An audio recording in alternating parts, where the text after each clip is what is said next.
Welcome to Bloom. I'm Payal Irani. I'm an entrepreneur, co-transformer, a keynote speaker, therapist, and an author.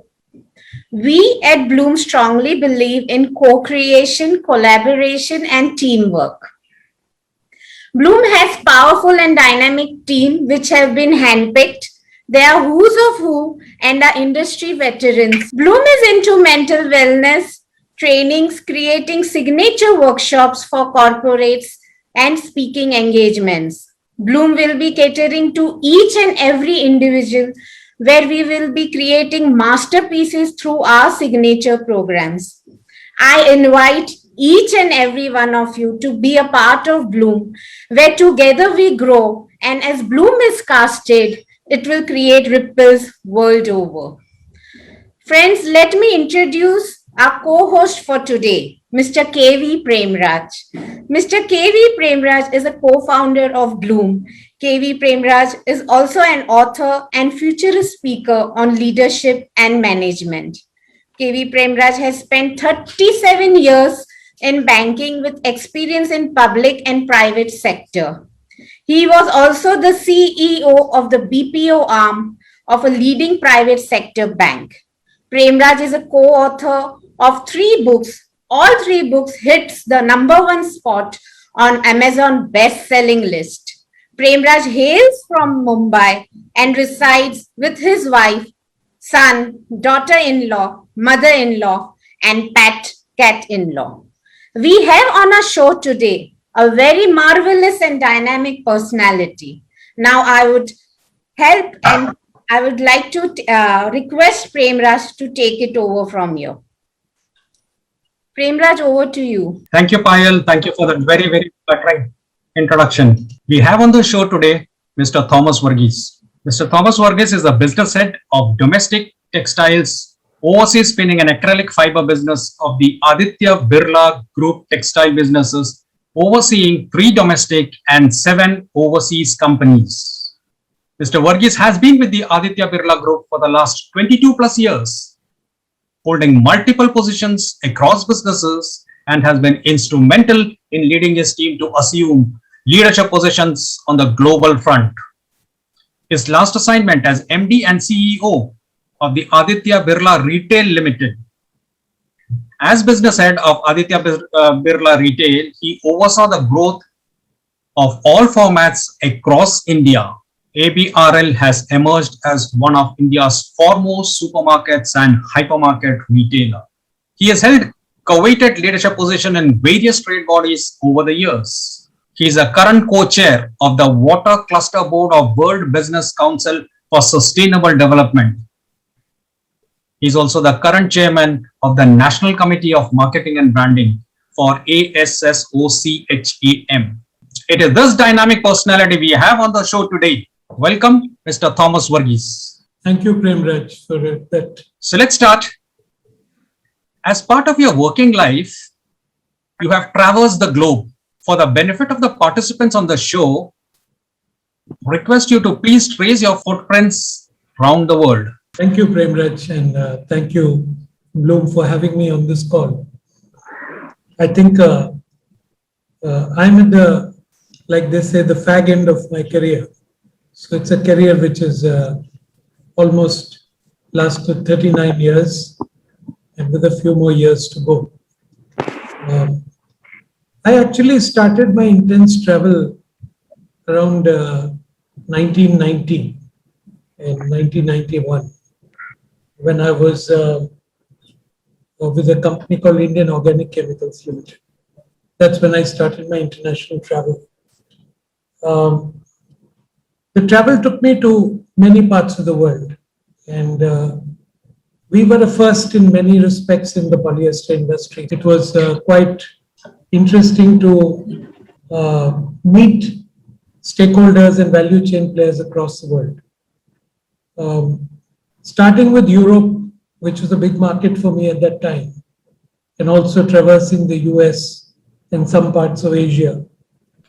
those 7-8 years of travel really helped open my eyes to what the world offers.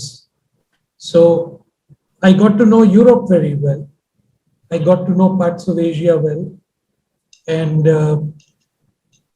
as I moved into this role, which I currently am in my 9th year of, I have a multicultural, multi-geographical workforce. I operate out of 7 countries. And I have a workforce of more than 14,000 people. These 7 countries are Indonesia, Thailand, Philippines, Germany, Slovakia, India, Spain, and we have multiple interests. I run 3 businesses for the group today.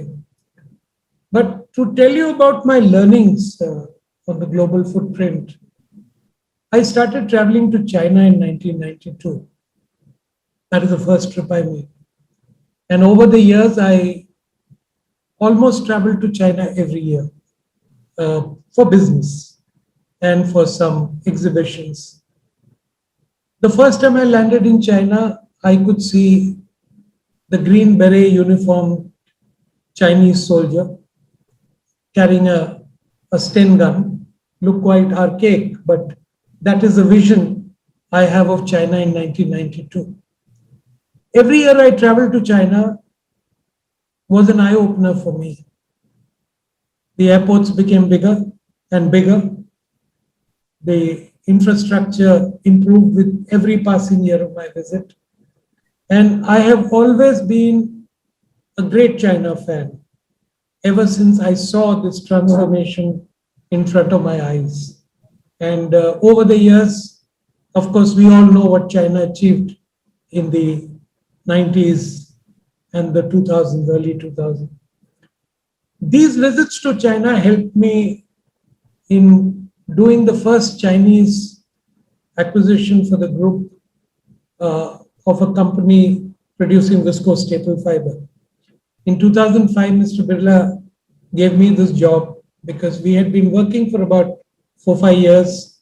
And every time we came to closing a deal or even did a deal, the deal never went through because the Chinese are very difficult to predict till the deal was done.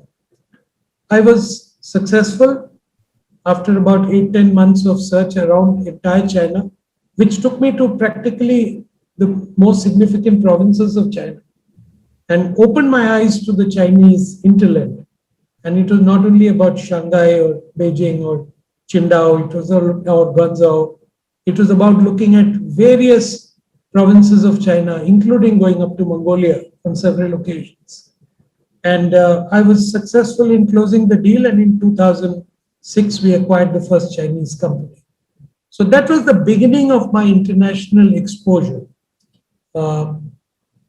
Subsequently, after that, Mr. Birla brought me back to Bombay to manage the pulp business, which was really based out of Canada, India, and Laos.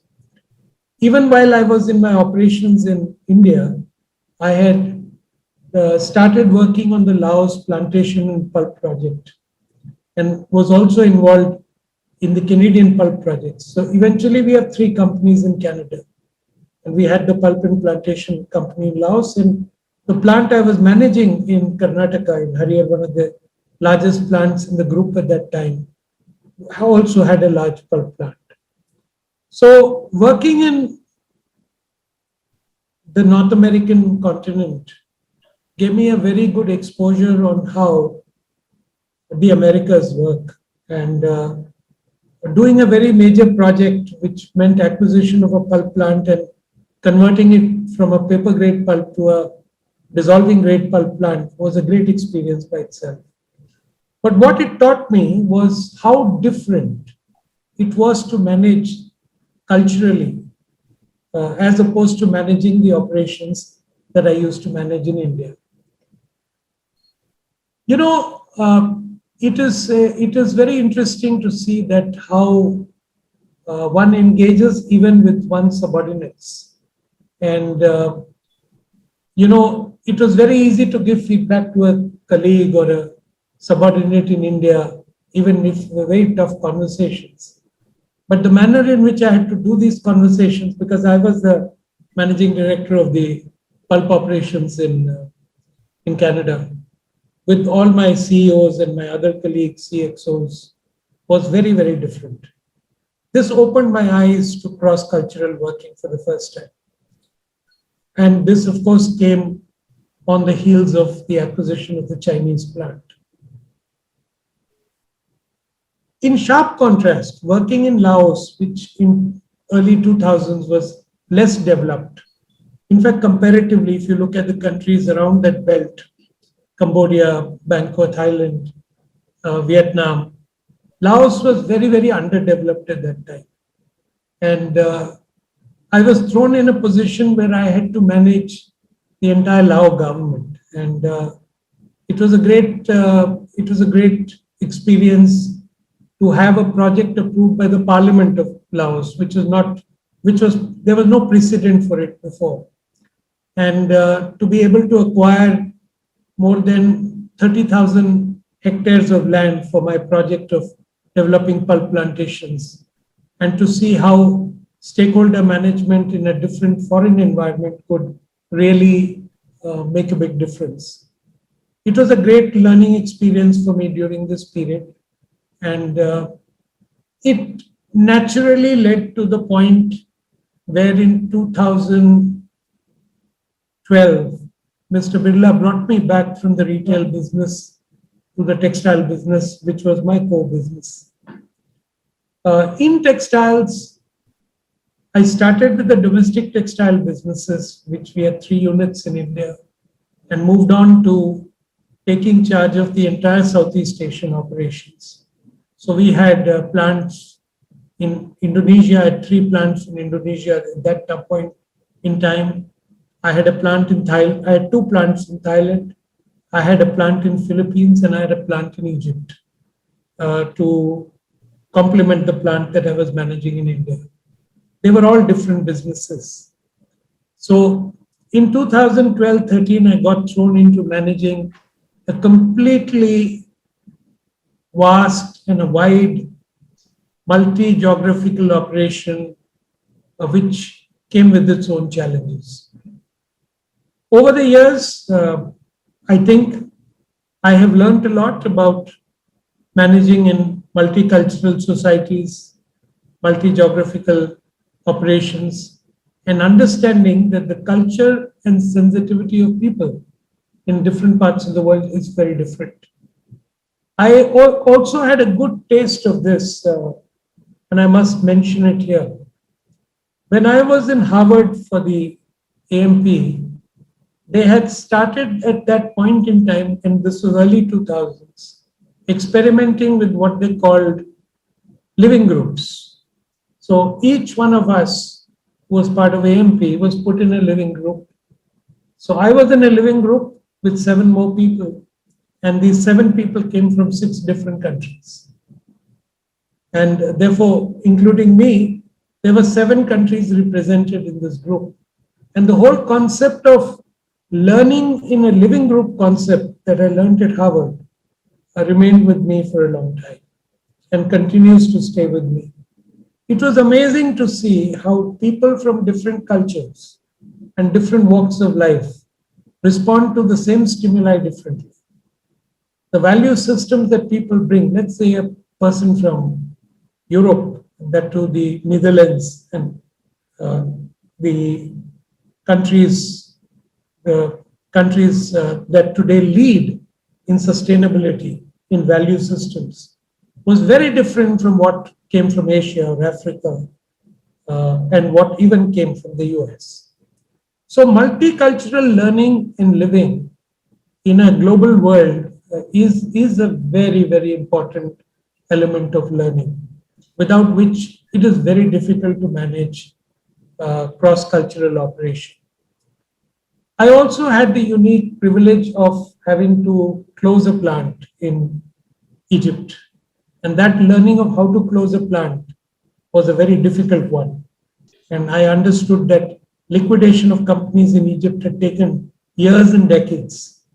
And the learning turned out to be true. I'm still trying to close entirely the company, though there's no assets, everything is liquidated. In the last 7-8 years, I've had the privilege of helping my company acquire more assets around the world. In 2017, I acquired a small boutique Spanish company called Pyrotex, German company with assets in Spain. And it is a specialty polymeric fiber, the best flame retardant fiber in the world today, better than even DuPont's products. And this was followed by an acquisition of a Turkish company in India, where I dealt with the Turkish majors. It's a company called Soktas Limited, which makes the best premium cotton shirting fabrics in the world. And this company, which is a Turkish company, had put up a plant in India. So I think, this was followed by a very difficult acquisition of a technical textile company in Europe, the leading technical textile company in Europe at that point in time. In 2019, I acquired a company which had plants in Germany, in a place called Kaiserslautern, close to Frankfurt, and another plant in Slovakia, in a place called Levis, which was close to Vienna airport, about 2 hours drive from Vienna. This gave us an insight into how the Europeans operate too, not just in Germany, but also in an Eastern Europe country called Slovakia. So all these learnings really have been instrumental in making us understand how one should operate in an international environment, how one needs to be very sensitive to the nuances which exist in these countries, and how one should be able to deal with one's colleagues and workforce, including even the CEOs of these companies. Because we retained the CEOs of the companies to continue managing the company even after the acquisition. So yes, I think, this last decade or so, and of course the last 2 decades, have shaped my understanding of working in international operations and understanding cross-cultural sensitivities and learning to work in them. So it's been a great learning, and I really I'm completely obliged to Mr. Birla for having given me this opportunity of great and immense learning over this last 2 decades, particularly in international operations. So I hope that answers your question in some degree. Yes, it does. You have had a checkered career, and thanks for sharing that. The cultural differences that different countries have and how to navigate those minefields that you mentioned about, especially the closing of a plant in Egypt. There would have been a lot of complications, I'm sure about it. Taking it forward, in the backdrop of the pandemic, the rules of employee engagement have changed dramatically. There is uncertainty, anxiety, and all-round fear. According to you, what can or what could a leader do to salvage the situation? Thank you, Pregraj. In this unprecedented new reality, we will witness a dramatic restructuring of the economic and social order in which business and society have traditionally operated. And of course, in the near future, we will see the beginnings of a lot of discussion and debate about what the next normal could entail and how sharply its contours would diverge from those that previously shaped our lives. So how do we lead from the crisis of today to the next normal that will emerge after the battle against coronavirus has been won, has been the question on everyone's mind. And your question as to what is important, specifically from an employee engagement point of view, I think the social contract between the employer and the employee have changed. The ways of working has changed. The way in which the whole world is working today, more or less remotely, has changed the culture of organizations. We cannot expect the culture of the organization that existed pre-COVID to continue as it was. The culture where people are working from homes, where there is greater deployment of technology, where remote working has become a way of life, where decision making is taken in a more decentralized manner, have all changed the complete hues of employee engagement. In fact, I would say that what this really entails is we are very clearly in a VUCA world. And in a VUCA world, the employee, irrespective of all that he sees around him, is anxious. Many of them go into depression. Many of them are concerned about their jobs, particularly as many companies who do not have the vision, taking short-term decisions to cut costs, maybe to manage their liquidity and solvency. I think we have dealt with this in a very wonderful way. I think from the day the lockdowns were announced in India, and the lockdown in different parts of the world came at different points in time. And since I manage a global operation, my issues have always to do with the entire global business context that I operate. We went into, very interestingly, we created a small core group of CXOs, and we started having a management meeting every day. This may have looked a little painful to people in the beginning, but all the CEOs and CXOs were part of this call every day. It was a short call, not more than 30, 45 minutes. But this gave a sense of reassurance to people that we were connected, number one. Number two, the IT team worked round the clock to enable a remote working by the entire organization, not just in India, but also globally. This would have been thought impossible, if not completely not possible to do in the years ahead. But it was fantastic to see how our employees also rose to the occasion, and with connectivity remotely, we were able to get connected on a regular basis. We tried to create a sense of oneness for the entire business, more than we had been able to do even in the physical world.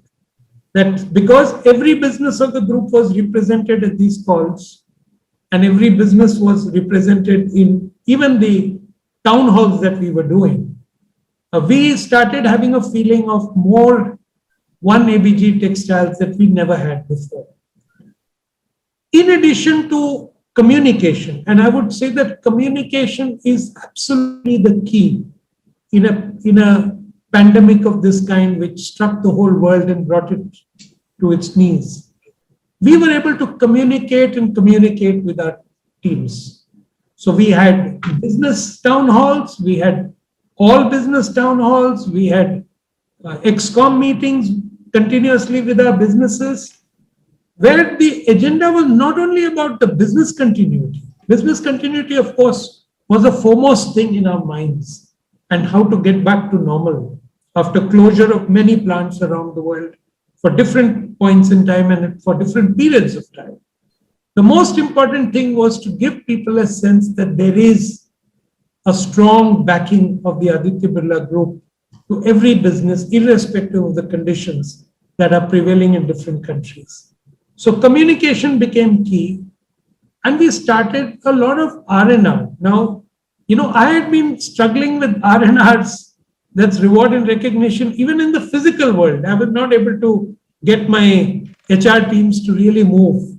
And it was amazing how they put together rewards and recognition program for people who were walking the extra mile, who were going beyond the call of duty. Maybe it could be to help people during COVID times, maybe to help their fellow colleagues, maybe to help families of their colleagues, and to do impossible things. Because, during the pandemic, when markets were closed, our retail stores were closed, it was very difficult to get off the ground. And I think these rewards and recognition gave another pillar of strength to the people. Thirdly, in all our people policies, as a group, we ensured that we did not get into any short-term correction or letting go of people. We did take some actions to reduce our costs, but it was never to let go of people indiscriminately. And therefore, and to communicate this, that we would not do it irrespective of not even working for months together and keeping our plants closed. I think all these steps gave a uh, sense of strength, a sense of confidence, and a sense of knowing that there is somebody who cares about them and their well-being. And it was not just that they were left to fend for themselves. And of course, the pandemic was hard on different people. We lost some colleagues. It was a sad moment, but as a team, we tried to do everything for the persons who were affected and their families.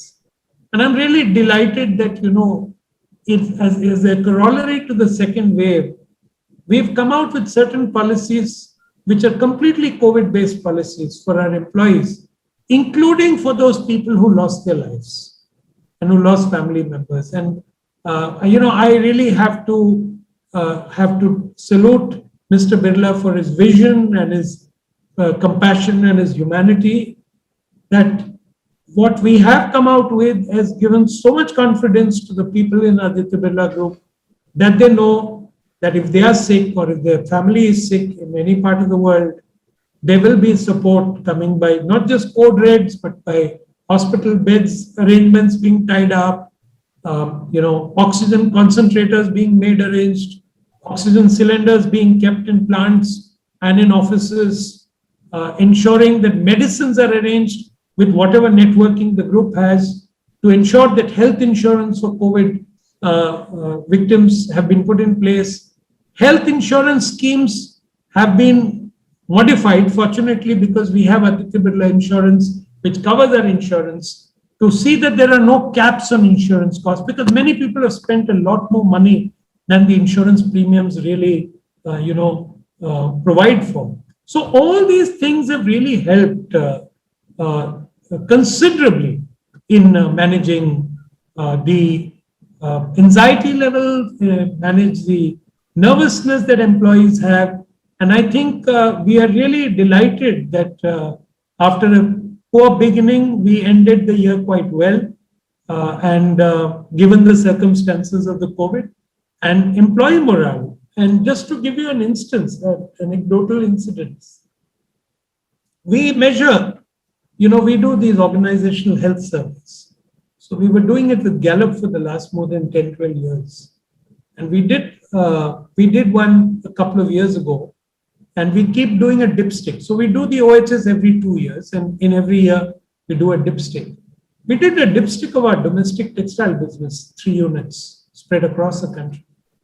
And we were amazed to see that the vibe score, we call it vibes, the OHS, the vibe score had hit an all-time high.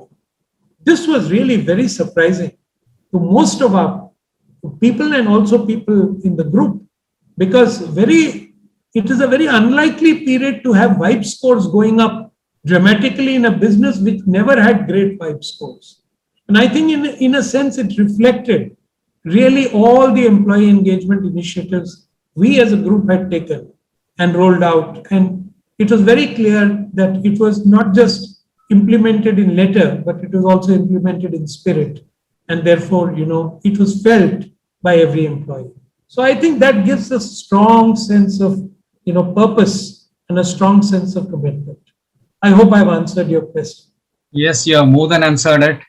And it's nice to know there are organizations, when it comes to reduction in cost, it is not at the expense of employees.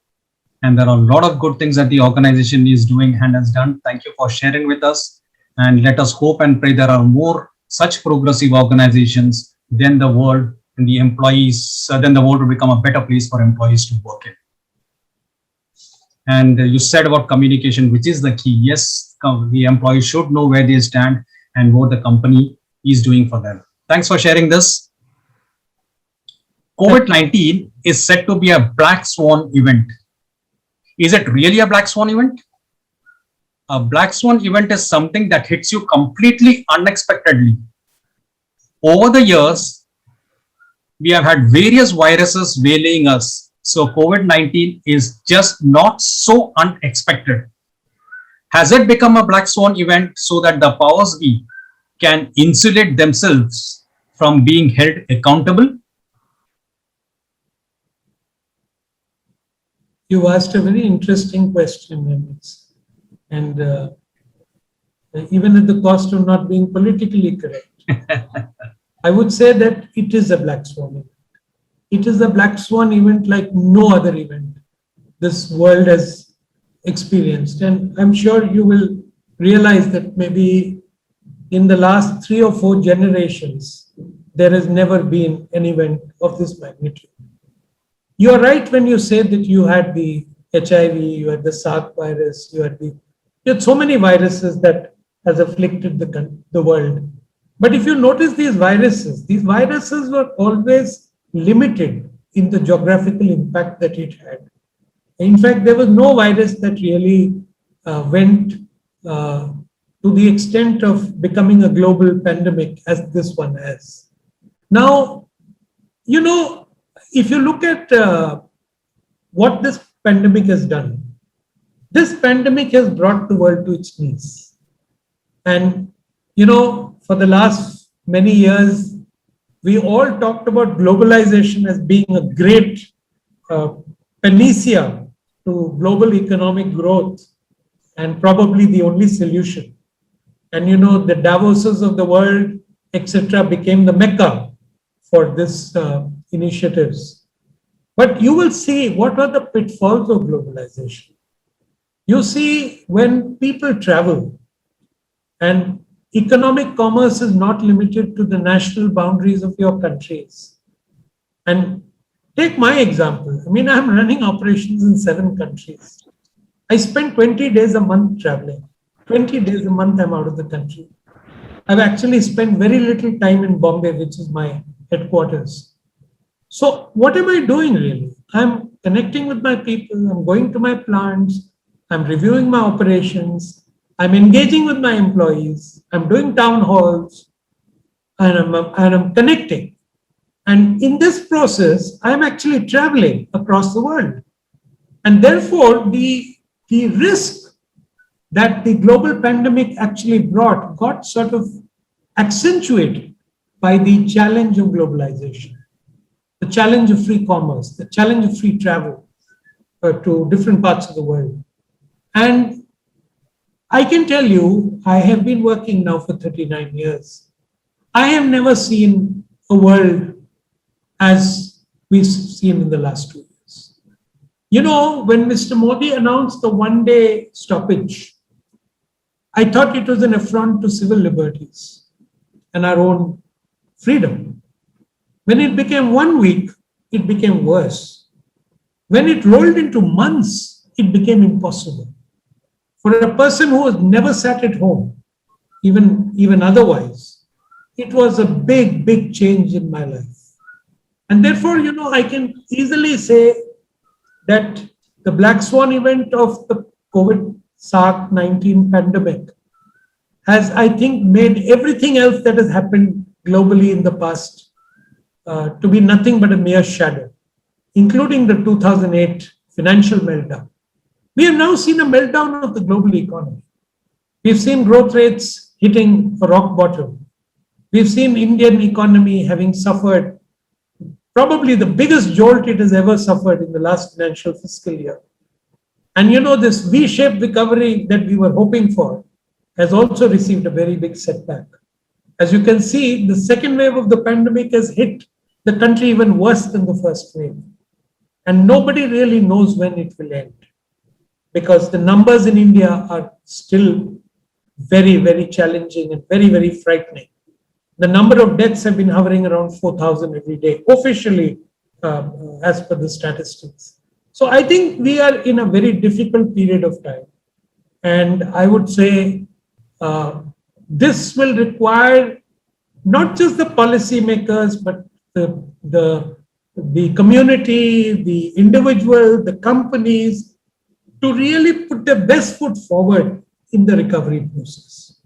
And I think it is not going to be easy, but it's not impossible. Nothing is impossible. And therefore, I'm very hopeful that our people who are much more resilient today and people around the world will ensure that, we are going to be able to come out of this and do everything possible to preserve our people, our relatives, our friends, our community. And you can see what this has done. This is an amazing thing that has happened. The COVID pandemic has actually brought the whole world together. Yes. It has shown how interdependent the world is. Yes. Whether it's vaccine, whether it's technology for vaccines, whether it is medicines. And as you can see today, India is liberally importing concentrators and oxygen supplies from different parts of the world. It's liberally importing drugs. And, it also exported a lot of things to neighboring countries. It shows how interdependent the world is. Secondly, it also shows how important is the role of the community. You would have realized, and I know Premraj, you are from Bombay, so you know how Bombay is. We sometimes live in a building for 10s and 20s of years without knowing our neighbors. True. And this is very unique to, let's say, cities like New York and Bombay, probably not to all cities. And it is one time that the communities, the societies have come together. They have formed their own laws. They formed their own ways of keeping their society safe and intact. Over and above the regulations issued by the state government as directives for lockdowns. It shows how communal concerted action has become the order of the day and has become the most important element to keep communities safe. So even the lockdown of a micro community or a microcosm has been done in the larger interest of public health for all individuals. So I think the sense of how important it's not only you or your company, but your community and the societies that give you license to operate, like all our plants, how important they become in the order of things has never been as evident and as clear as it is today during the pandemic. So I think these are some of the fallouts of the Black Swan event. I am very confident and hopeful that the world will emerge as a better world from it. But of course, it would be at the cost of a lot of misery, pain, and sadness for a lot of our friends and colleagues. I hope in some sense I've answered you. Yes. Let's keep our fingers crossed and let's hope our resilience will take us through. Now let's get a bit personal. You have been conferred with a host of prestigious awards. Please talk about the ones that gave you the greatest pleasure and why. Yeah, I think, at the end of the day, the awards are really a recognition of the work that my teams have done. And since they have to give the awards to somebody, they probably give it to the boss. So there have been some awards which have been more gratifying than the others. I think the first award, which I was not expecting and which I got in 2002 from the IIT Delhi, which is my alumni, as a distinguished alumni, was a very surprising development. And it was given for my work in nation building, in building the textile industry in India. And I was very, very honored, I was humbled, and I was really privileged to receive that award at an investiture ceremony in IIT Delhi. The second award, which gave me even greater pleasure, was receiving the coveted Outstanding Business Leader Award very early on in my stay in Aditya Birla Group. Many times I used to watch the annual Aditya Birla event, which is probably like the Oscars in the world context of events, and something which I don't think very many businesses, even around the world, including Fortune 500 companies, have. And when I used to see the people getting the most coveted award was the Outstanding Business Leader Award, I was very happy for them. But I noticed that the profile of these people were people who were nearing retirement and who had spent almost their lifetime in the group, contributing to the group in magnificent ways, virtually building businesses. So in 2004, when I received this award, I had been with the group only for 5 years. And I had, of course, turned around the pulp and fiber business. That is what Mr. Birla always acknowledged. And the pulp and fiber business, incidentally, was the cash cow for Aditya Birla Group. Every investment of ours in Southeast Asia and every investment in India also came from the money that this cash cow was generating. This business had gone into very difficult times in the mid 90s. And Mr. Birla brought me in 1999 to sort of turn around this business. And I think with the help of my colleagues, many brilliant people, my wonderful boss, and of course, Mr. Birla, who always was in touch with me through those period of 4-5 years, we actually resurrected this business to make it the global number one in the world, even after BCG had advised us to exit this business. And today, of course, it continues to be a leading cash cow for the group and a global business as number one in the world.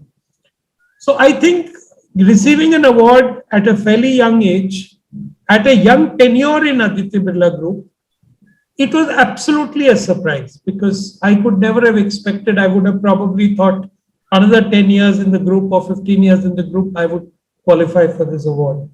But when I got it, it was really humbling, and it was really, it was in a sense a vindication of the kind of work that we did to turn around the business, especially in the face of very hostile competition of polyester. As you know, who are the polyester majors? I don't need to name them.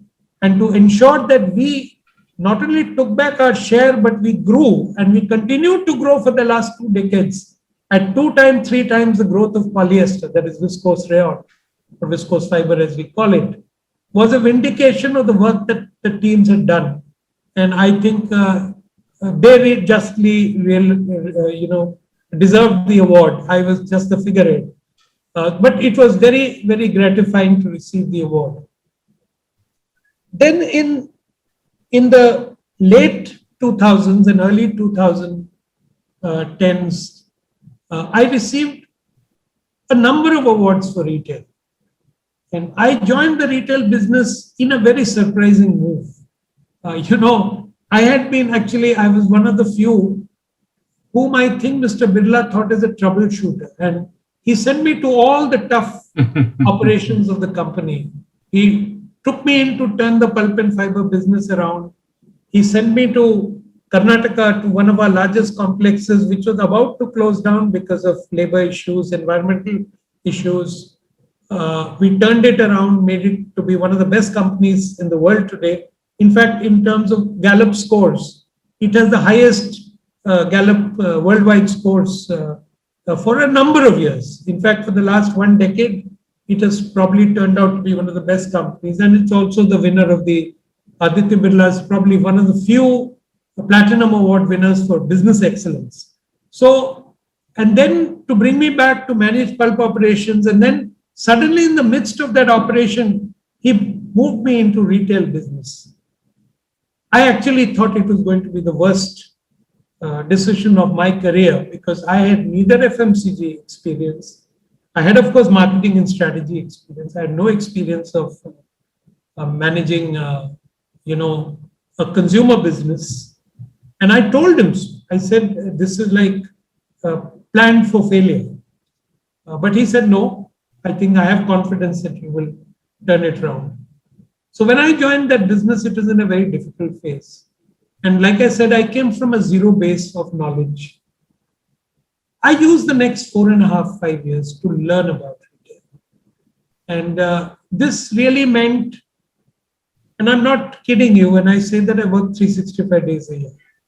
I did not take a single day's break. I was working throughout those 4 years. If every weekend, which also was a holiday for me, I would be in some part of the world, in some part of India, in some store, in some state.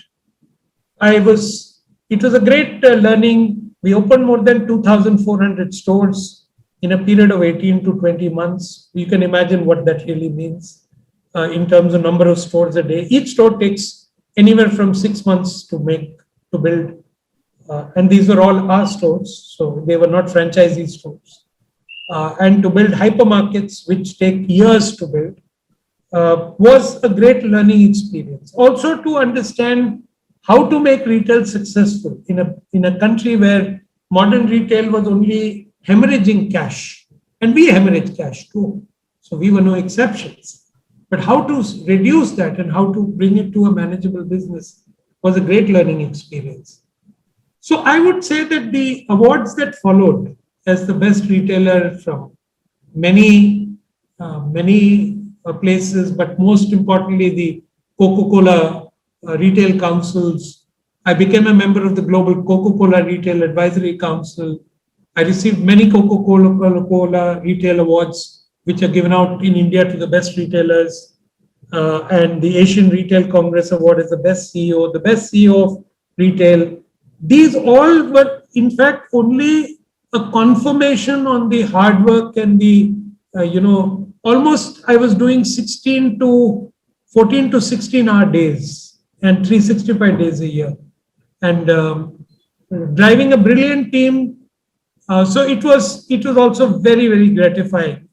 And it was more gratifying to learn that a person, a rank outsider, would come into an industry and learn about the industry and become known in the industry as one of the 3 top people who understood retail business, let's say with, Nagesh and Kishore, very few, Raghu Pillai, very few people had achieved that kind of recognition. And beyond the awards was the recognition that I was the chairman of CII's Retail Council for 4 years.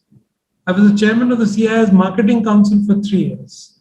So I led CII's various councils, both for retail and marketing, for 7 years. I think that is unprecedented even till today. And it was very gratifying for me when Shunu Sen, as you know, the legendary advertiser and the great man of marketing, was the first chairman of the Marketing Council of CII. And I used to work with him when I was with Birla Cellulose. And he roped me into the council, which was in the early 2000s. So to lead that Marketing Council for a period of 3 terms was also very gratifying. Yes, I would say that what I took back from this is that there is no substitute for hard work.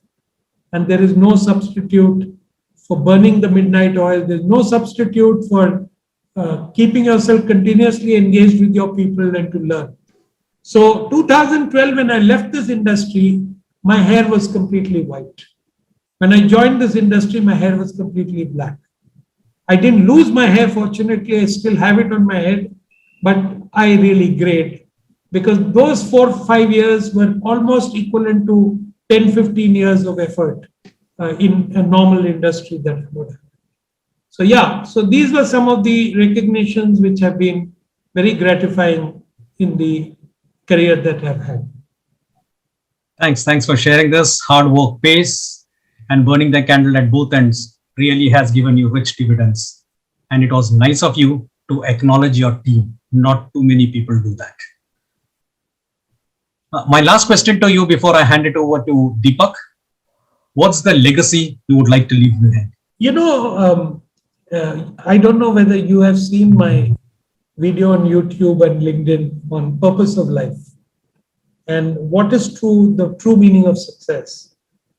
Over the years, and particularly since I became a coach and I went through the coaching process with ICA of the US, I realized that there is a true success is not these rewards or recognition. The true success is not the amount of power that you control or the position that you reach or the kind of, in terms of it's really true success and true purpose of life is not to accumulate material wealth. It's not to accumulate capital assets. It's not to worry about what is the kind of car you drive or what kind of home you stay in or what kind of other status symbols that you crave for, maybe early on in life. But true purpose of life is really how can you touch the lives of thousands of people yourself. So to me, I understood in the last 5-6 years that the true purpose of life really is not about what you achieve. It is what you can help others achieve in life. So I do a lot of work. I speak a lot. I engage a lot in many forums. Particularly if you'll see through the pandemic, you'll see that whether it's CII, whether it's FICCI, whether it's ASSOCHAM, whether it's any international body, whether it's World Business Council of Sustainable Development, of which I'm one of the co-chairs. I have tried my best to communicate what is the way in which people should respond. And I've also noticed that, over the last almost 10, 15 years, because of the fact that I've been in jobs where I had large number of employees, I had almost 15, 16,000 employees even in retail working when I was the managing director. I realized that, no matter who the person is, no matter what level he comes from, it could be the housekeeping staff, it could be the store staff, it could be a liftman in our factory, it could be anyone, it could be a worker on the basic machines. You've got to ensure that you give dignity and respect to everyone who does it, and you do your best to help them. So over the years, I have been getting, for instance, even in LinkedIn, what I do, I respond to every message that comes to me. And as you know, in LinkedIn, given my profile, I get hundreds of messages asking me to help people with jobs. I try to respond to each one of them, and I try my best to help people, even if I'm not hiring. I use the network that I was able to generate as chairman of CII for donkey's years to reach out to a very large stakeholder group and help people in whatever way I can. So whether it is in my own companies to ensure that when somebody is sick or somebody is unwell or somebody's family is unwell, I have made it a point that irrespective of the fact that he's a workman or an officer or a CEO or whatever, I reach out to every individual and I make sure that my company HR teams and IR teams do whatever they can for an employee in need. So I think my legacy would be that at least the people whose life I touched, if they were benefited in some small way, I would consider that I contribute. That's a noble thought, touching the lives of individuals with dignity. Thank you for sharing that. Now I request Deepak to take it forward, please. Thank you, Premraj. And sorry, I joined in a little late. I was there in another meeting where I got a chance to address 1,000 plus individuals online. Thomas was talking about the VUCA world, how things have changed. This is my 36th co-hosting option and opportunity along with Premraj, and we are talking to Thomas. Despite being confined to our room, we are reaching out to so many more people across the world, touching lives and being able to change lives. So the Black Swan event has actually helped a lot of us. If this Black Swan wouldn't have happened, I'm not too sure I would have been able to address 1,000 people in a physical hall, in a physical meeting. So Black Swans happen and they change lives. For some, obviously, for make it difficult, some people have lost their lives, and there is not a single person you speak to who hasn't lost a near or dear one. The second wave has really, really been harsh upon all of us. And I've been listening to what Thomas has been saying for so long. Before I move ahead, I have this announcement to make for everybody who is over here. Bloom World is coming up with 2 programs. One is on employee engagement and management, a roundtable on HR, which is going to be hosted by our very own KV Premraj. Saturday, 29th May, 5:30 to 6:30, an event not to be missed. I'm sure Thomas will also be joining us, and we will be able to use a little bit of his gray hair and gray matter, tickle that and get more ideas about how deeper we can engage our employees. The second program is Self-Care Simplified. It's a panel discussion in association with Reach Out to share the best practices in professional and personal space, which helps in balancing the physical, mental, and social health. the pandemic has really made life difficult for a lot of people, especially as far as the mental and their social aspect is concerned. So this is one program where on the 30th, that is next Sunday, 5 to 6 p.m., for an hour, we will be talking to experts who will help us make better sense of what to do when this pandemic is happening, how to be in a better mental, physical, and social state. Having said that, I want Thomas, as I said, to use all his expertise, his gray matter and the gray hair, and the CEO award which he has got. Thomas, today, if you were the CEO of an airline or a CEO of a hotel, global hotel company, seeing with what is happening, what would you have done? And logically, what would you have done different? Firstly, thank you, Deepak. It's really a pleasure to be with you. And I knew you would start throwing googlies at me from the first ball itself. And a very difficult question. You know, one can pontificate on various things when it's easy to manage. But as you rightly mentioned, the two industries you've talked of, one is airline and one is the entertainment or the hotel business. Both have taken the biggest beatings in this pandemic. As you know, travel and mobility is something, it's like we've lost our liberties for travel, the freedom to travel. There are so many constraints on travel. And it's not just the constraints, it's also the risks involved in travel, the incumbent risks in travel. So I would say, and travel is very close to my heart because my son is a commander. He's a pilot with Indigo Airlines. And I'm always worried when he goes on a flight, but I know that he has to do his job. And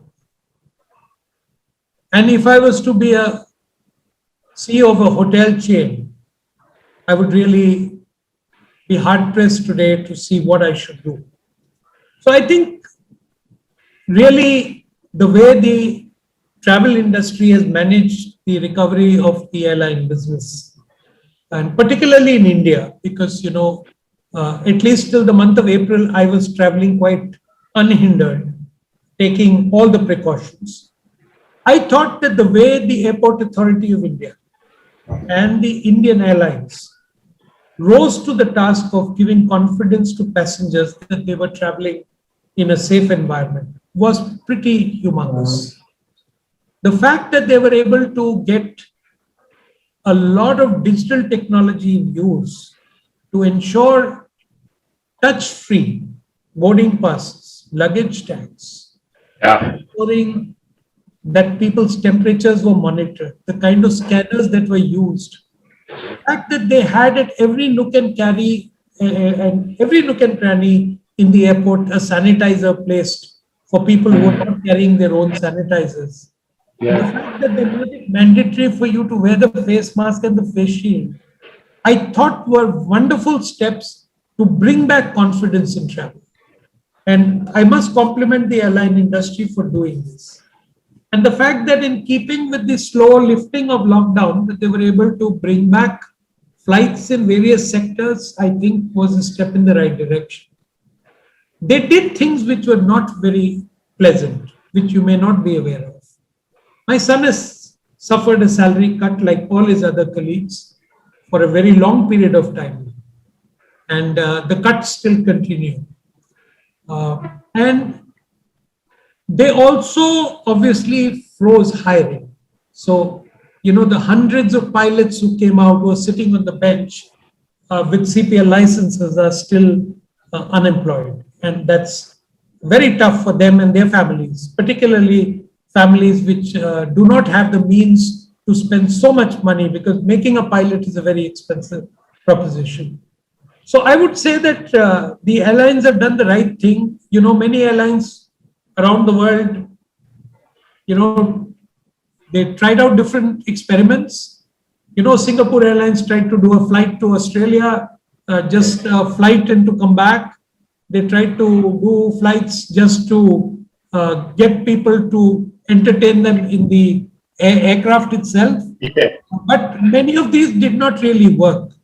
But I would say that the tremendous work done by Air India and by many of the other airlines to bring back stranded passengers, Indian passengers, and to take back stranded passengers of foreign origin back to their countries was also a great step.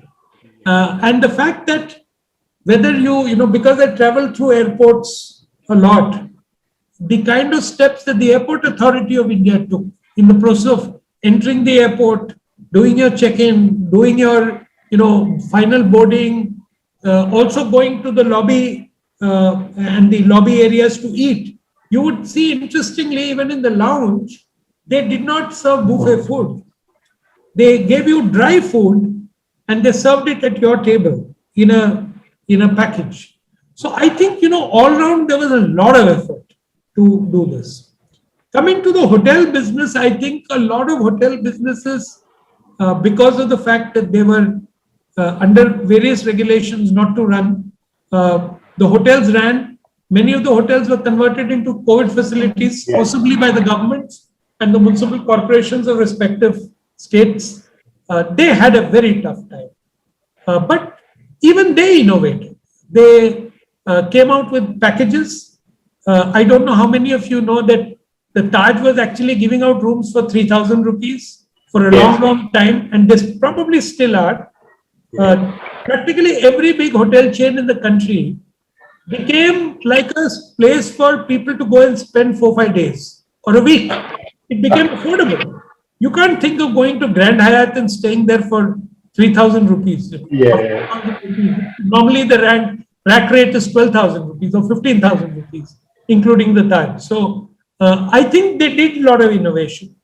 They also went into home deliveries in many cases. The bakeries became not just a bakery for the hotel, but for bakeries for many other, many other occasions. The COVID kind of forcible conversion was a concern which they had to manage because they had COVID patients and they had non-COVID patients. How to manage a hotel with limited availability of, let's say, serving cuisines, because not all restaurants in every hotel was working. Because, as you know, the biggest casualty of the hotel industry was a lot of the mobile labor, which all had to go back home when they closed down in the first phase. Many of them never came back. And therefore, staffing was a very big concern. I remember staying in a hotel where I was the only one at breakfast every day in the month of March in Bangalore.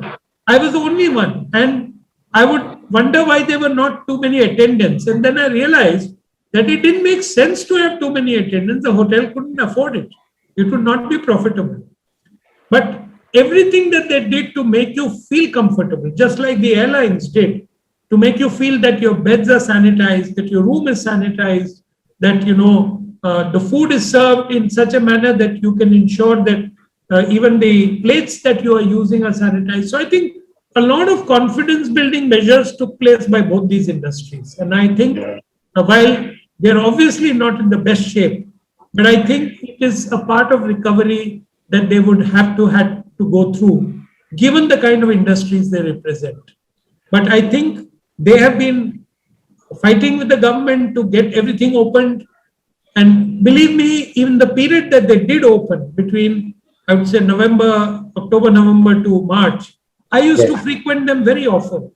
And I never had any fear that I'm going to get infected because they did take precautions. They did maintain social distancing norms. They did whatever they could. I'm a music lover, so I go to watch music almost every day if I can, to watch live bands. And that's my life. So my daughter is a singer-songwriter in India. And so for me, music was very important. And I used to go to bars and I used to go to restaurants and I would go to any place where they had live music. And I never felt that I was going to come back with COVID or I was threatened. Of course, people used to think I was foolish, but I still managed because I told you, I don't know, you were not here when I said I used to travel 20 days a month. For me, closeted inside the house for 4 months without stepping out between the period April to July was one of the most difficult periods of my life. I Yeah. couldn't deal with it. So, Yeah. Yeah, March, April, and May this year has just been deja vu. What is happening today is exactly what was happening 1 year earlier. you're Thank absolutely you. right. In fact, the coincidence of the dates is pretty unnerving. Yes, yes. So, I mean, there were questions asked about aviation. I Yeah, hope I yeah, please, answered please. I hope I answered your question, Deepak. I know it's a difficult question to answer, but considering your experience and all the awards, I wanted just to have your view. We have seen difficult times for aviation and hospitality post 9/11, post SARS. We have seen difficult times, but the sector is such that there is resilience, and with government help, it tends to bounce back. So, and as you said, no, I mean, you were traveling for 20 days a year. If you are a traveler, if you are somebody who loves to travel, nothing will hold you back. If there is an airline connection, one will tend to fly. Yeah, but I must tell you that, in addition to what I said, all these industries have used technology. They have also used a lot of digital marketing. They have, in fact, the use of digital marketing by all these industries have increased tenfold or 20-fold in the last couple of years. In the last, I would say exactly 20 months, 22 months, these industries have received a complete fillip. As you know, the food serving restaurant, whether it's a Swiggy app or whatever, these are rocking today because food delivery is also being made safe and given a lot of confidence to people. So I think, optimization or right sizing to get your cost right was one side, but use of technology, use of new opportunities of innovation has also been used by these industries. And I would say that's a road to recovery. That's and you use one right word. The biggest learning for us as leaders is that the greatest strength you got to bring to this table now is resilience and adaptability. And I think that we see in abundance today. And I think that's really what gives you a lot of hope that because we have become more resilient and we have become more adaptable and we have become more agile. Yes. Agility is a lot more than just speed. Yes. And all this comes with under the umbrella of a certain quantum of governance and guidelines and regulations and restrictions. And I think it's very commendable that these industries have made progress and have survived.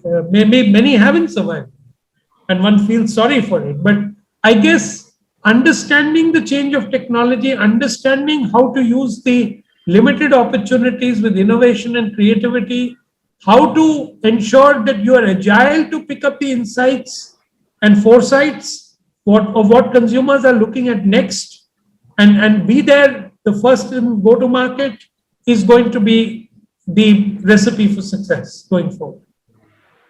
Yeah. Now you've been a CEO of different companies at different points in your life, and I would like to have your views on this. Every company has got a CSR budget. There are companies which are having hundreds of crores lying in their CSR account. Do you think companies are doing enough first to spend that CSR and spend that CSR on the right activity? Is that happening? See, Deepak, I think it's a very good question. And I can only talk about what my experience has been. So I will not even hazard to talk about what others do. The Aditya Birla Group takes its CSR activity very, very seriously. And there's a reason for that. We believe that the license to operate for us, we call it the social license to operate, comes from our communities that we serve.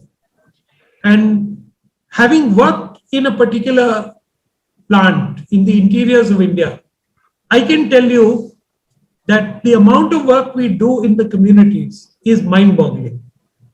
Just to give you a headline, and I may be a little off in the numbers, today the Aditya Birla Group, through its CSR, serves a population of more than 5 million people.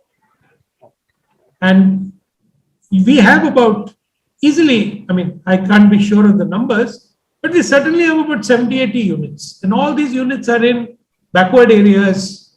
They're surrounded by villages. they're surrounded by small communities around them.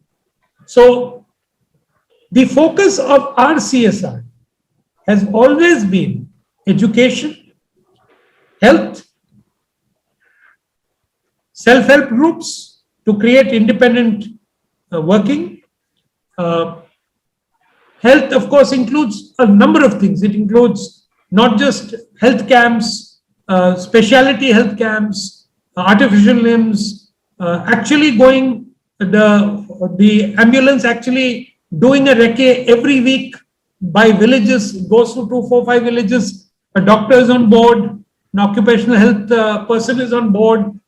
We actually ensure that villages around at least a radius of 5 to 10 kilometers from the plant get the benefit of the best kind of medical health we can impart. So, and the self-help groups are, I think, the pride for us. When we see, and a lot of the self-help groups are women groups. So we have taken on women empowerment years before, this became fashionable to talk about. So I think the work that we do in communities around basic things like health, education, infrastructure, self-help groups to make people independent is, we have a review, we have you must be aware that all boards have to have a CSR subcommittee. And the subcommittee meetings are so serious that if you've not spent your money, the directors take you to task. And therefore, it is now understood that you have to spend every bit of that money that comes into your kitty for CSR. And in fact, you are pulled up if you don't. And it is very important to see, of course, that these CSR activities are directed in the way in which our overall CSR policies are built. So Mrs. Rajshri Birla herself is the chairperson of our CSR activity. And I think the amount of work the ABG group has done around India and in Southeast Asia is simply commendable. In fact, just to tell you, I run a Aditya Birla Knowledge Center in Thailand. It's the most amazing center anyone will come across. I have got in that center about 6 vocational streams training, from sewing to tailoring to electrical gadgets to computer learning to making candles and bags, which is the general industry profession. I mean, we have about 6 or 7 streams. And in the last 10, 15 years, we have educated and trained and skilled more than 6,000 to 8,000 Thai citizens to become independent and to earn their own livelihood. And this is supported by the government of Saraburi, which is the province in which I operate, one of my plants. So it's not just in India, but across the world, we have taken the CSR activities very seriously. And to answer your questions, I think all good corporates are doing that. I mean, I know of many good groups which are doing that, but there will be many who don't. And certainly the MSMEs are ones which probably give it a short shrift, maybe because of their limited budgets, etc. But I think the pandemic itself would have taught us to be more giving, to be more caring, and to give back to the community. And I'm hopeful that in the coming years, the CSR utilization will receive a bit in India too, even with the small and medium enterprises. Wonderful, wonderful. Thank you for sharing this. At least you get a sense that these big companies, these big corporates are not just big in name, they are big hearted. There is everything which is being done to see to it that the employee, their families, nature, the support system, the full community is taken care of. So good to know. By the way, Payal, as soon as travel opens up, we should organize one Bloom World meeting in Thailand along with Thomas in that community, that center which he is running over there. It will be a pleasure for me to do it. And of course, you are all invited to visit it because it's really gratifying. Thank you so much. The Prime Minister visited India, he went and visited this place. Yeah. Also, I can confirm, and I don't know whether Premraj has mentioned this or not, Thomas, even before we officially announced that Thomas would be gracing the Bloom platform on Sunday, we started receiving registrations that people are interested. In fact, you as a guest have received more registrations than all the guests which we have had on the show. So thank you, Thomas, for being here. it's a Sunday afternoon, we are already 75 minutes into this program. It is nearing lunchtime. We would love to have this conversation keep on going on. But what I would do is, there are 41 people in the room. So if there is anybody who would like to ask a question directly to Thomas, please unmute yourself and ask. Hi, Deepak. Can I take the opportunity? Sure, Bhavna, go ahead. Thank you very much. I was actually watching this session on FB, but I found it so interesting that I logged into Zoom to interact with Thomas. Lovely. Yeah, I gained a lot of insights and value from your experience, Thomas. And and my question to you is that before my question, one more thing. I've had an opportunity to work with one of your group companies very closely in Malaysia called Pan Century. So I understand your culture, your workings very well, and hats off to your group. Now, coming to my question, see, the pandemic has been brutal. It's ripped carnage throughout economies, sectors, and especially for working mothers, a third of whom say that they are considering leaving the workforce or maybe even downshifting their careers. And one of the culprits is the double shift, the eternal burden of working mothers that has gotten worse during this pandemic. So what is your advice to such women, and what are the measures that good companies should consider for this section of their workforce? Thank you. Thank you, Bhavna. I think very nice questions. And yeah, you're right. We had Pan Century Olefins, but we divested those units many years ago. That's right. Happy to know that you were part of our group at that point in time. I think, you are right. The pandemic has been brutal. It has not spared anyone.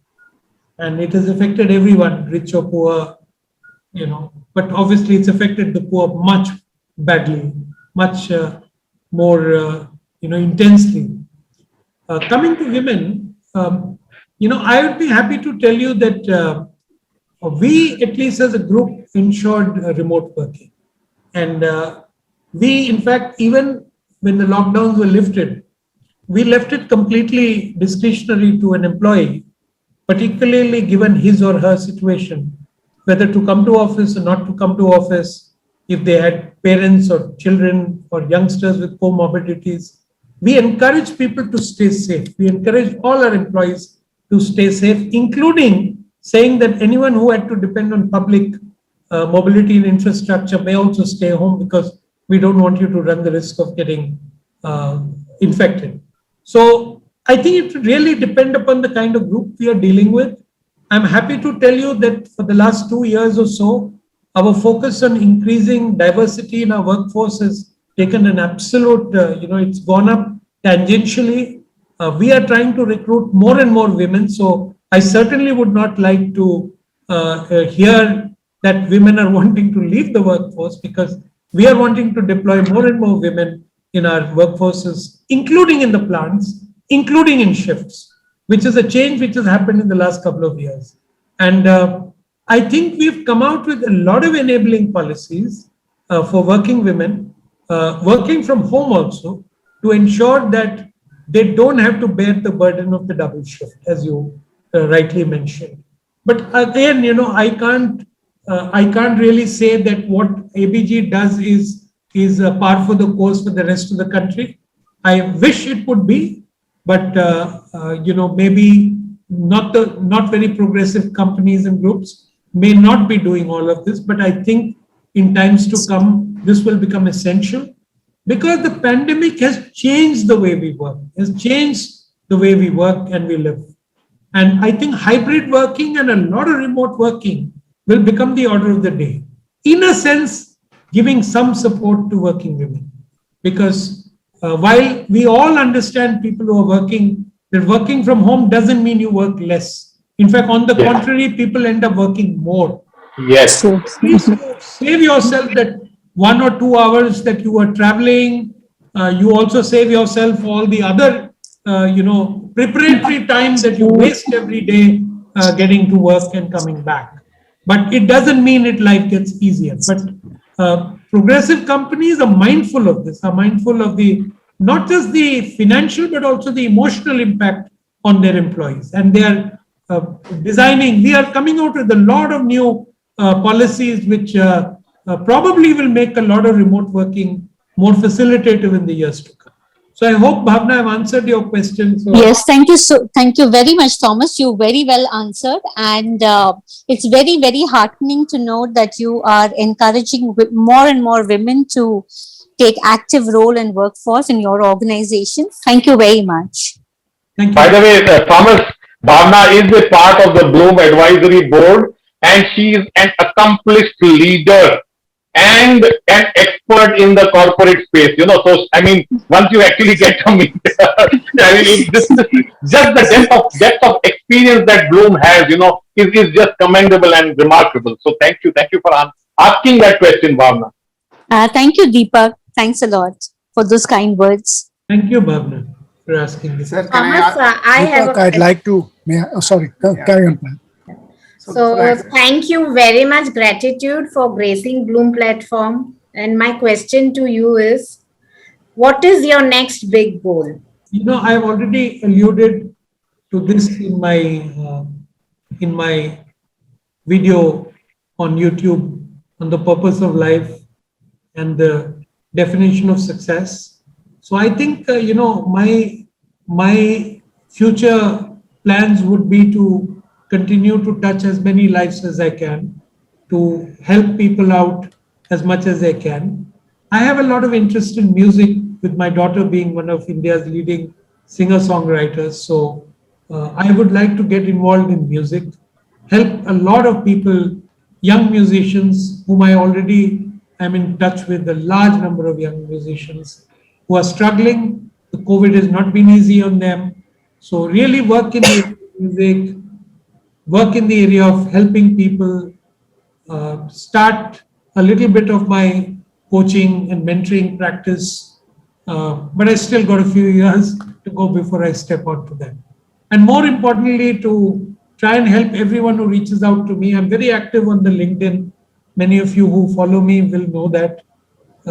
I've got hundreds and hundreds of posts on LinkedIn. So anyone who's interested can go and see the posts. They're all relevant to leadership, to COVID times, to coaching, to mentoring.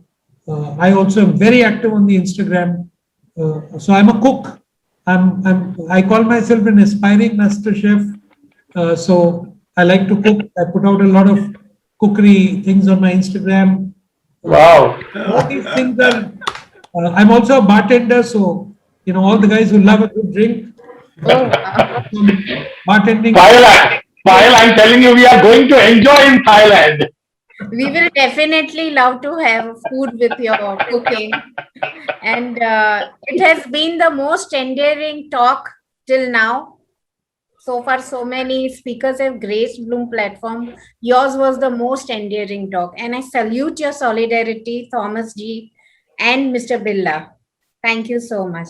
And thank you, beautiful audience, for being here on a beautiful Sunday afternoon. Thank you. Eric, go ahead. Can I Eric, go ahead. Okay, Yes. thank you. Yes. Hello? Yes, first, Eric. Yes. We'll give everybody a chance. We are on. Since We are I've live. been- We'll give everybody a chance. Since I've been given a chance, Thomas, I'll bung in 3 quick questions, and they are emanating out of your comments and the questions. The first one is on there's micro, there's corporate, and there's a macro question. The micro was, when you talked about the people, all our other Bhavna, about especially women who have to, the double shift thing, they're working from home. Yes, they have a benefit that they do not have to travel. But I was just looking, from their point of view, is the company corporates making up to them because they are paying rent in their own homes and a certain square footage willy-nilly most of the day is being allocated almost free, I would say, to the corporates, and I think it is very unfair.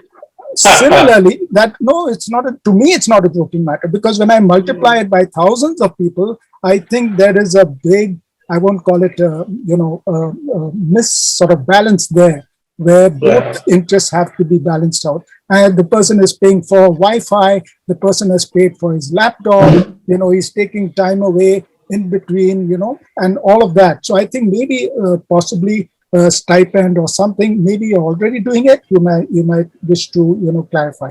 So that was the micro question. The corporate question is, as a professional who has been in marketing and public relations and such things, we always, these things are supposed to be questioned when things are tough. Instead of increasing the marketing budget or the advertising budget, people say, let's save money and stuff like that. This question was on the public relations part of it. In the CSR work that is done, you're spending crores of rupees, you're affecting, 80, 100, 200 towns and small villages and communities, and you are doing good. The principle in PR is do good and be seen to be doing good, right? Because that will enable your social license to carry on. If a tree falls in the forest and no one hears it, did the tree actually fall? In other words, if you're doing the good work, does the most corporates they sort of look at which programs can also have a good PR fallout, or is it, look, we got money on our business from these various stakeholder and communities, and it doesn't matter whether we get the credit or not. We will just put that first thing first, and what is best for that community, whether we get some PR mileage out of it or not. So that was the second corporate question. The third question is a macro thing, and it leans into your experience as a thought leader at CII. In the question when there are big, like the pandemic, it's happened before that the world and the corporate world and governments have been faced with really disruptive situations. In 2008 that happened. The government then bails out the Lehman Brothers and the banking industry, who are the main culprits actually, who have augmented the pace of the problem. So would it be a good idea, for instance, for the government? It's a philosophical thing. Do you give them tax credits to the aviation, the hospitality business, etc.? Or do you, like Adam Smith and the other laissez-faire people say, let it fall where it falls, let people consolidate, let them merge, let them do whatever is necessary, because that is in the natural competitive, manner of things. So how much do we support, or how much do we allow things like what both Deepak and you said, that we need to have resilience, we need to have this jugaad mentality that we have in India, the ability to have, adaptability, to be able to work it through without the hand holding and the cushioning that the government will be very happy to provide, because it's not its own funds, it just dips into the public exchequer and bails these people out. Not a good idea where the layman people, such people are actually contributing. Here, that's not the case. Here it is entirely lies at the blame is at the pandemic level. But I'd like your thoughts on that. Thank you. Can I know who asked this question? Eric Martin. Is it? Yes. Yes. Eric, it was a very long question probes, but I'm going to give you short answers. Thank you. The first, you said women in the workplace who are working from home, and whether you should look at some SOPs for, you used the term real estate or no, I meant a stipend, some kind of a stipend. No. You talked about the space that they utilize. Yes. I'm putting it in very business-like terms. Sure. I'm very sure that there is all progressive companies, and I know a lot of the IT industry companies have already provided for support in terms of IT hardware infrastructure, IT software infrastructure at the workplaces. So many companies are doing it. Many progressive companies are doing it. In addition to things like if there's a caregiver need for privilege leave or medical leave, if somebody is unwell due to COVID. So a lot of things have happened, and I'm sure the progressive companies will continue to look at the employee benefits, looking at, let's say, we'll call these COVID benefits because, like I told, if you heard what I said, we've expended the insurance premiums. We are allowing people to top up to twice the amount. And we are saying, even if it exceeds that, we'll still bear the burden as a good corporate, considering that it's really denting the employees in this very hard time. So yeah, so a lot of things are happening. Then you asked about PR. I'm sorry, the group has a very different philosophy. The group believes that what you give with the right hand should not be known by the left hand. So Wonderful, I'm wonderful. interested in PR publicity for the work that we do in CSR. But suffice to tell you that every prestigious award of this country, year after year has been going to Aditya Birla Group for CSR. This is quiet work, now covering maybe 5-6 million people.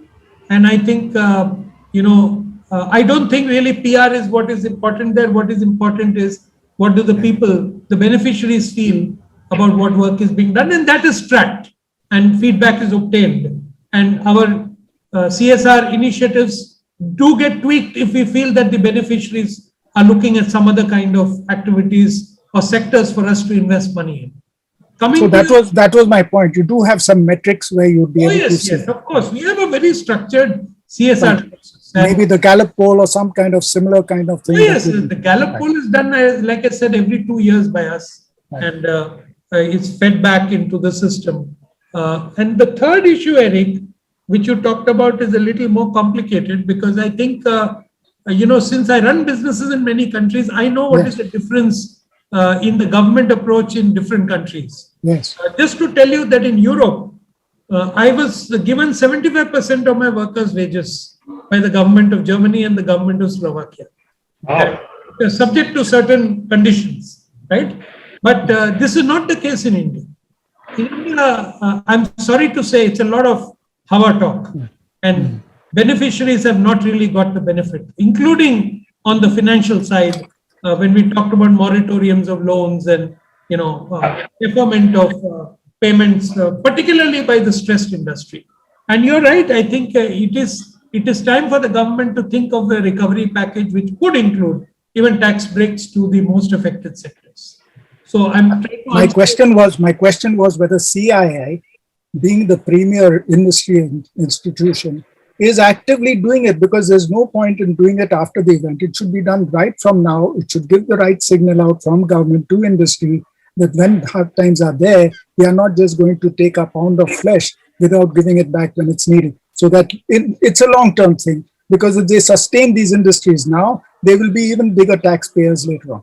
Yeah. So that is. I think that's a very good suggestion, Eric. Unfortunately, I'm no longer involved with CII for the last 2-3 years, but I am involved with ASSOCHEM now. I'm the chairman of one of their councils. And I can tell you that, and I'm sure that whether it is CII, FICCI or ASSOCHEM, which are the 3 leading councils of India, are completely in tune with what you're saying. And they've been reaching out to the government continuously to support particularly the stressed industries. And I'm very sure that CII is doing it, though I'm not part of it. But I know that at ASSOCHEM, we are going to the government with all these representations, because they're still only an advisory and an advocacy body. True. They can't get the government to actually implement anything unless the government wants to do it.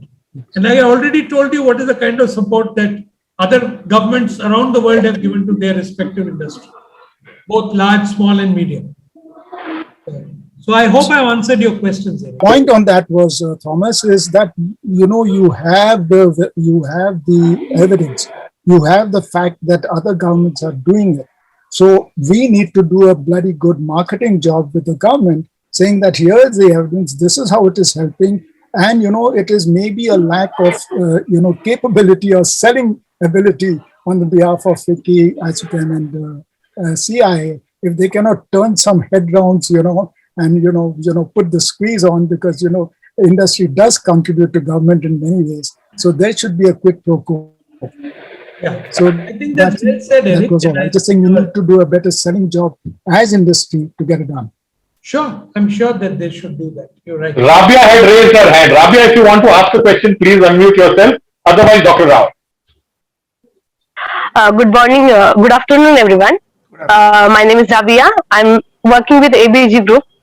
As earlier Thomas has said that women empowerment, and just experience the things in the ABG Group, which is wonderful.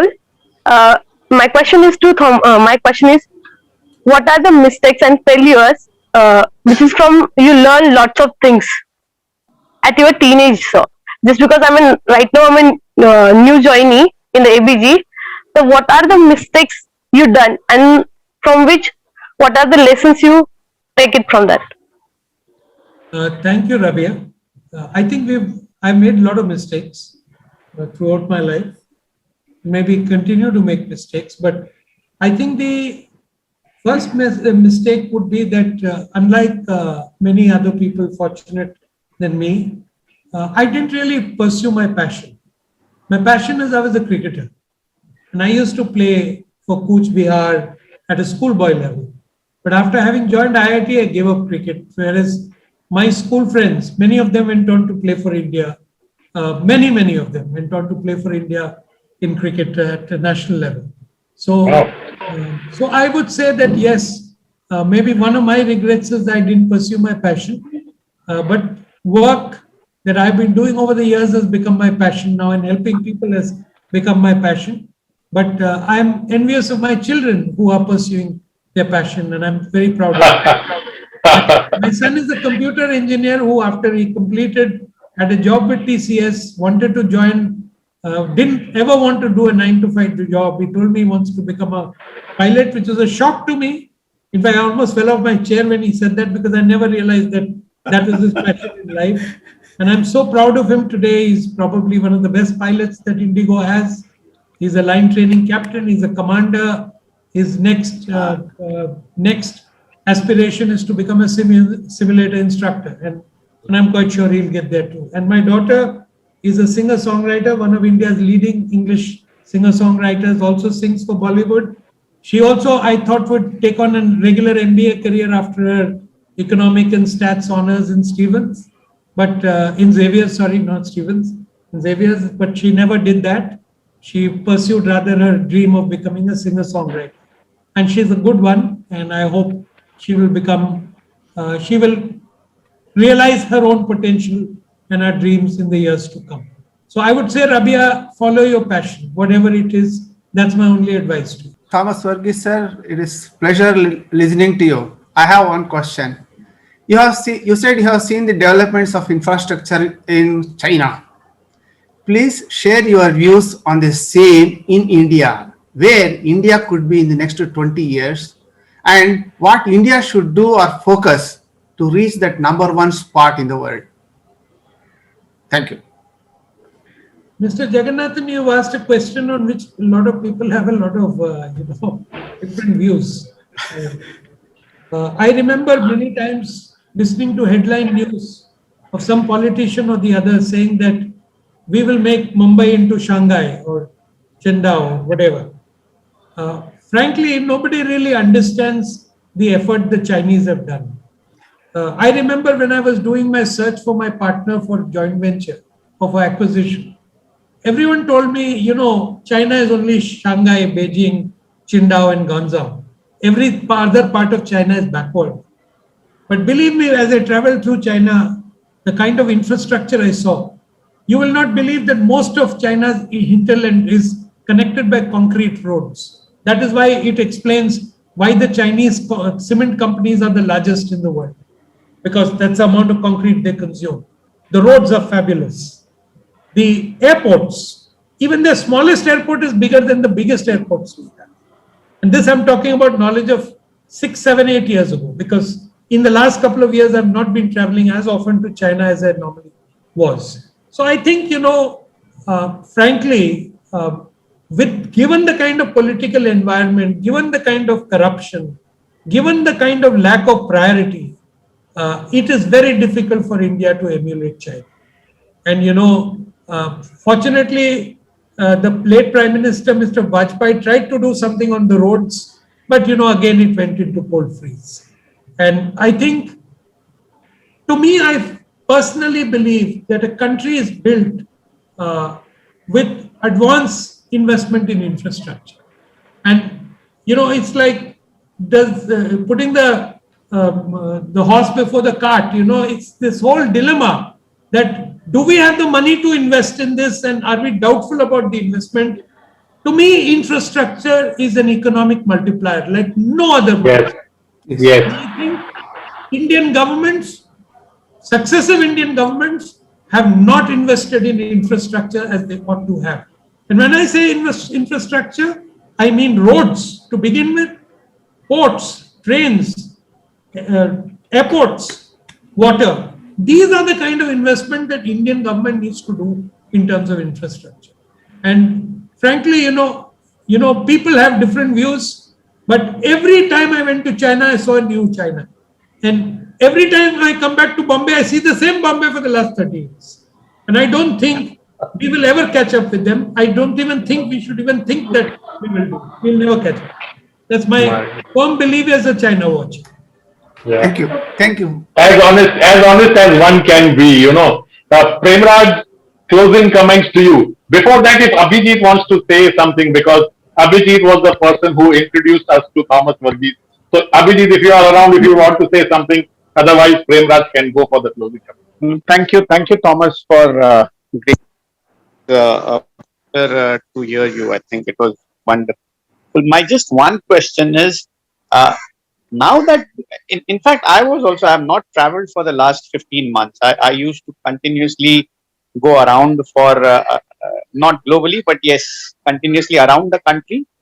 And now with the work from home environment or remote location working and adapting to it, and others also adapting, at a certain point of time, I feel whether all the travel which I did and I was away from my family, whether it was worth it or whether that was needed. But so what's your view on that? Because you've traveled more extensively than me.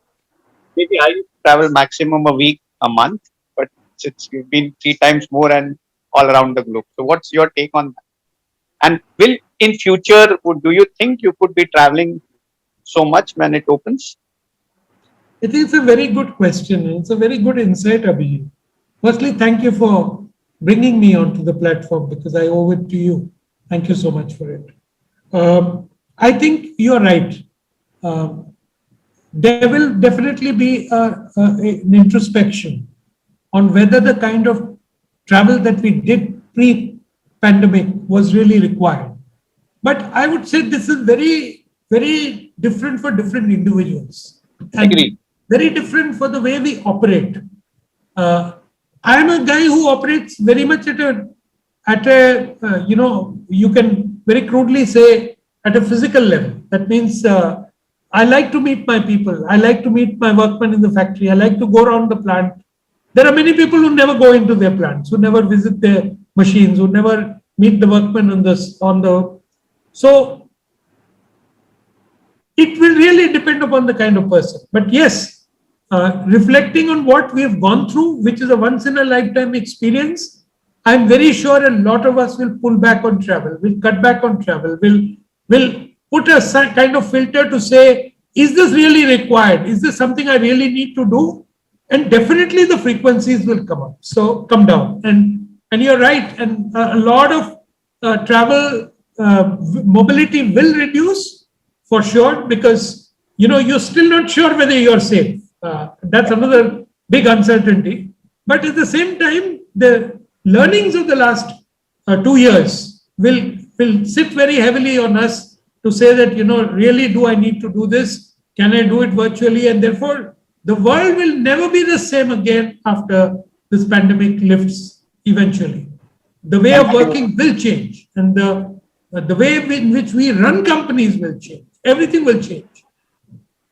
Maybe family travel will pick up. Abhijit, you can now travel with family every year. Every year go for a cruise, or every year go for an international trip with your family. Yeah. Oh, thank you. Great. Thank you. And thanks for gracing this. Yeah. Mr. Thomas, what has been your experience with employee engagement in China? That's another googly. I will say that I know employees are not really different in different parts of the world. But I'll just tell you one insight we have. This company that I acquired in 2006, this company struggled for many years. And as you know, our culture always has been that we always have some expatriate leaders running the businesses. And we had that there too. And most of the time it's leading Indian managers who get this coveted role. But we were in for a surprise when in a change, we actually moved to a complete Chinese management. And very strangely, the guy who used to do the interpretation for me, who is my interpreter when I was doing the deal in 2005-06, became the unit head, and he ran a complete Chinese management outfit. The company's performance just shot through the roof. Every filter, every KPI, every matrix changed dramatically for that company.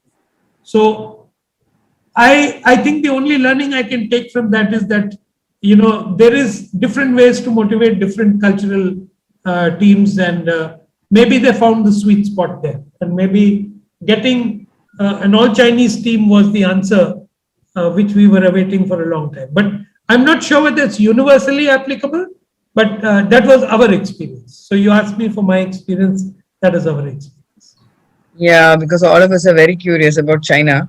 Thank you very much for your answer. I would like to ask an ancillary question, Thomas, if I may, and it is to this concept, because you're a global leader of businesses having to deal with, you know, not just China, but in China particularly, this concept that everybody has heard about, which is guanxi, that you require, you know, the local guy and, you know, the local contact, and you must have hand-holding with them. How much was that actually in your thing? And is it something that new companies or, you know, people who want to enter into those territories, Asian territories, can they work around that, or is it inescapable that you must factor in guanxi in your corporate training? See, Eric, first and foremost, the language is a very big barrier.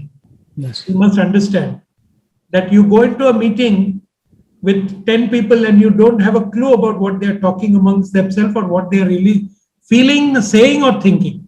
Yes. So the language is a very, very crucial barrier to proper trade or partnerships. So if you have a Chinese speaking team with you, then you can even think of going it alone. But without a Chinese speaking team, which is part your team, Yes. you cannot even think of doing a business in China. And you're right, for years together, and when we started off, we had a joint venture. So we had the Chinese partner very much with us to deal with the government and the provincial governors and so on and so forth. So yes, it was always felt, I haven't done any deal in the last couple of years, but it was always felt that having a China contact in the deal is very crucial. I'm not sure whether it has changed, but I can tell you one thing, that without a Chinese team, which is your team, you really can't do anything in China. Thank you. It was really very, insightful listening to the whole journey, Mr. Thomas. I just would love to ask you one thing where you mentioned that, it's not exactly about the CSR, but definitely looking after your employees, definitely looking after a lot of people whom you really did that. So could you just share one best practice during this entire pandemic, which maybe at your level, which you have really said aloud and you have really practiced it?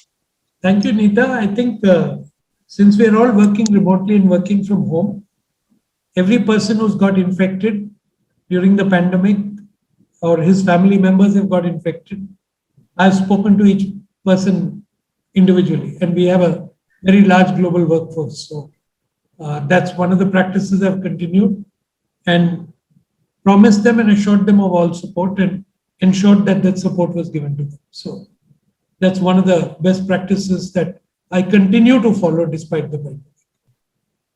I hope I've answered your question. Yeah, that's very nice that being connected allows each and every person to express. And when you express, it's again, you have your heart-to-heart connect. Thank you very, very much. Thank you. Thank you, Neeta. Thank you, Dr. Neeta. And Thomas, Dr. Neeta is one of our co-founders of Bloom. Yeah, I'm aware of that. She is in touch with me. Yeah. That's very nice. Mr. Thomas, thank you for your time.